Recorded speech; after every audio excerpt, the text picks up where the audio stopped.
I wanted to talk to you about two things, really. One is the strange disappearance of what was absolutely front page news for days, and that was the violent incident at Manchester Airport, where initially we were told that the police were guilty of it was inferred was a racist assault on the public. But then very quickly, when we saw a longer video, things were not as they seemed. What's happened to that case, and why has it vanished off the media? My understanding at the moment is those two gentlemen, well, not weren't gentlemen, were they? Those two thugs who were arrested at the airport have not been charged yet. That's my understanding, which is quite surprising. Been bailed. I mean, if you're a white person shouting stuff on the street, not only do you get arrested, locked up, and refused bail and getting caught in 4 days' time, but if you've assaulted police officers, you don't even get charged yet, and you're straight out on bail. What's going on here? The simple answer is nobody knows. Absolutely nobody knows why this is taking so long and why these people haven't been charged. I'm beginning to think there's more to this than meets the eye. I'm beginning to think there's more video footage of maybe the police doing something wrong, the police aggravating the situation, or things went on before. Because this carried on through the airport. This wasn't just what we saw. This was going on when the mum got off the flight and everything. So I think that there must be more to this than we know.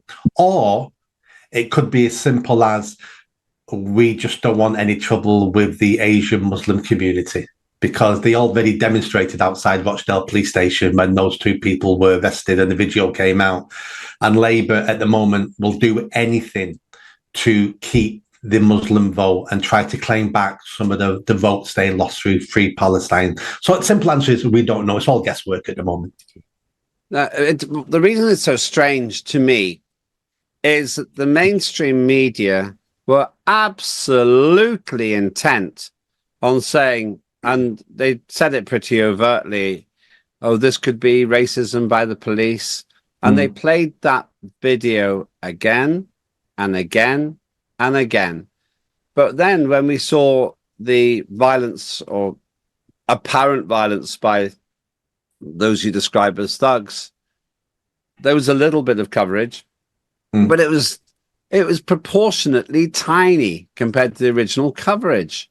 And regardless of what one may think about the police, there was a massive alarm bell for me when the person who beat you for mayor, Andy Burnham himself, said from the outset, this is much more complicated.